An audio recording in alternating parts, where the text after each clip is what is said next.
نے فرمایا حلال چیزوں میں اللہ کو سب سے زیادہ نفرت طلاق سے ہے. حلال چیزوں میں سب سے زیادہ نفرت طلاق سے ہے.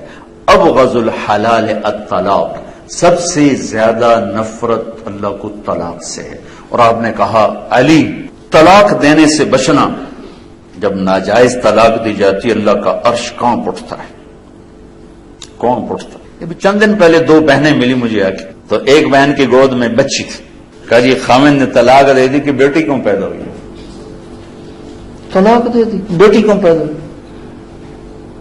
اللہ اکبر، کیا ظلم و ستم. چند دن پہلے ایک خاتون ملی، ان کی 3 بیٹیاں ہوئی، تو سسرال والوں نے گھر سے نکالے تو دیاں جمی جاندی، ان گھروں کو بڑی منوس آ گئی. تو یہ دن رات کے واقعات ہیں، سن سن کے کلیجہ پھٹتا ہے میرا. یا ایھا النبی اذا طلقتم النساء، اللہ یوں کہہ رہا ہے اے میرے نبی میں آپ کو سفارشی بناتا ہوں، ان ایمان والوں سے آپ کے ذریعے سے بات کرتا ہوں کہ طلاق نہ دیا کریں، طلاق نہ دیا کریں. لیکن اگر دینی پڑ جائے، چونکہ طلاق ایک ضرورت کی چیز ہے کہ نباہ نہیں ہو رہا، ٹھیک، کسی وجہ سے نہیں ہو رہا، پھر ٹھیک ہے.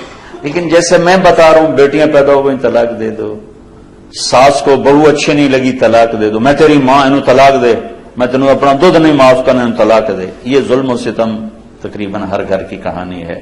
باپ کو پسند نہیں آئی طلاق دے، مناسبت نہیں پیدا ہوئی، جوڑ نہیں بیٹھا، اب طلاق ہو سکتی.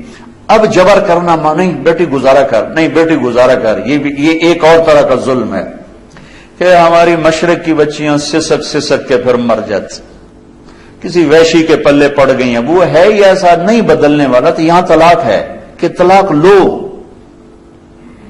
اب ماں باپ کا ظلم ہوگا یہ کہنا بیٹی گزارا کر، بیٹی گزارا کر، بیٹی قربانی دے. یہ ستم یہ بھی ہو رہا ہے. اسی مر گیا تیرا کی بنے گا، یہاں آگے اس کو برباد کر دیتے.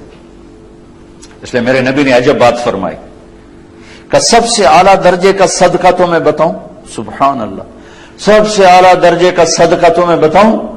کیا کہ جس کی بیٹی کو طلاق ہو گئی اور وہ گھر واپس آ گئی، اس پر خرچ کرنا سب سے اعلیٰ درجے کا صدقہ، سب سے اعلیٰ درجے کا صدقہ.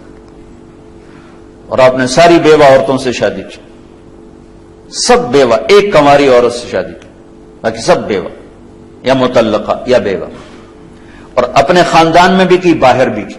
کہ کتنی ہماری بچیاں، چند دن پہلے ایک بچی کا فون ہے کہ جی میرے ماں باپ شادی نہیں کر رہے، کہ اپنی برادری میں کرنی، باہر نہیں کرنی، اور میری عمر جا رہی، اور گھر میں کوئی جو جوڑ ہیں، کوئی شرابی ہے، کوئی زانی ہے، کوئی کیا ہے، اور گھر کرنی، باہر نہیں کرنی، گھر کرنی، باہر نہیں کرنی.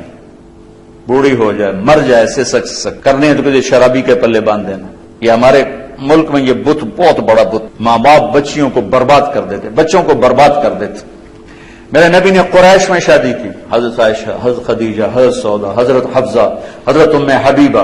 قریش میں دشمن گھر میں شادی کی، بنو امیہ، حضرت ام حبیبہ بنو امیہ سے، ابو سفیان کی بیٹی، ان سے شادی کی. قریش سے باہر شادی کی، حضرت جویریہ بنو مستلق، حضرت میمونہ ہلالیہ، ہلال سے.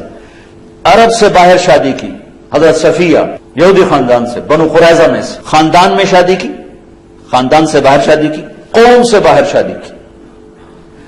اپنی بیٹیاں، 2 بیٹیاں رقیہ ام کلثوم، دشمن خاندان، بنو امیہ بنو ہاشم میں دشمنی.